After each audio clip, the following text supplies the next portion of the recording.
Hrvatska poljoprivredna komora provodi projekt ZPP za tebe, koji je sufinanciran od strane Europske komisije. Projekt je odobren iz natječaja komisije potpora mjerama informiranja koje se odnose na zajedničku poljoprivrednu politiku za 2018. godinu. Cilj je projekta informirati mlade i poljoprivredne proizvođače, ali i širu javnost o zajedničkoj poljoprivrednoj politici Europske unije, o programima i mjerama koje se provode, te načinu kako Europska komisija kreira svoje poljoprivredne politike.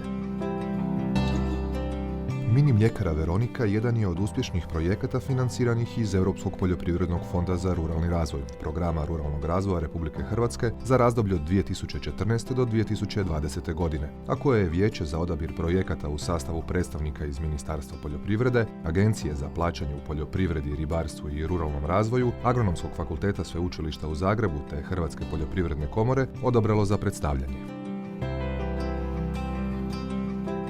U sklopu projekta nabavili smo 5 vozila hladnjači, 2 cisterne za prikupljanje mlijeka, 2 punilice, jednu za tetrapak ambalažu, jednu za čašice, te pročišćivač otpadnih voda. Puno nam je pomogla, konkretno punilica za tetrapak ambalažu nam je omogućila da proširimo broj proizvoda koje punimo u kartonsku ambalažu. Time smo izbacili oko 75% plastične ambalaže van iz upotrebe. Dobili smo mogućnost tog inovativnog proizvoda, znači da možemo puniti, puno fleksibilniji smo, puno brže možemo reagirati na potrebe tržišta i puno je više higijenski taj način punjenja koji sad imamo od prošlog u plastičnu ambalažu.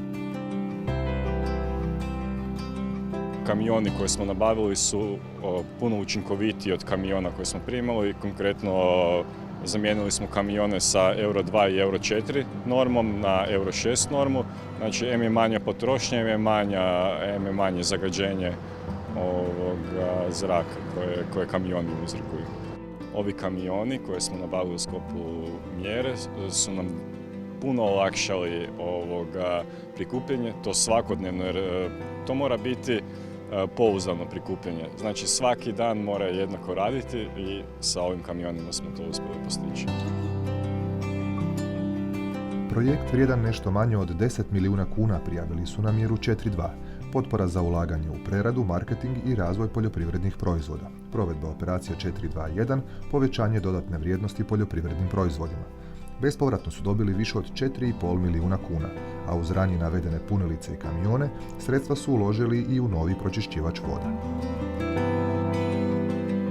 Pošto nam raste proizvodnja, postojeći pročišćivač nikako nije zadovoljavao naše kapacitete, zbog toga smo odlučili uložiti velika sredstva u izgradnju novog pročišćivača koji je tih, bez mirisa, voda koja izlazi iz njega je vrhunski pročišćena, znači prema svim vodopravnim aktima i bolja od vodopravnih akta koje imamo, tako da svu vodu koju ispuštamo nazad u okoliš praktički je čista kao voda koju uzimamo iz vodovodne mreže.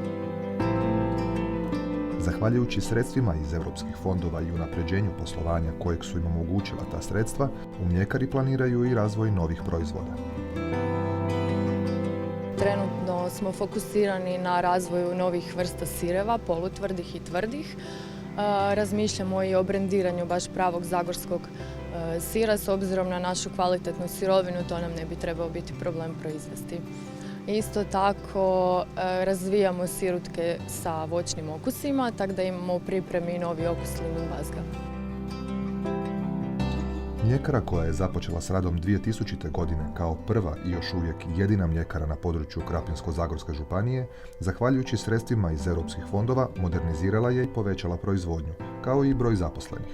Sa 180 radnika te dnevnom preradom od 20.000 litara mlijeka, tako se prometnula u glavni ekonomski i gospodarski pokretač općine Desinić, te njenog šireg okruženja.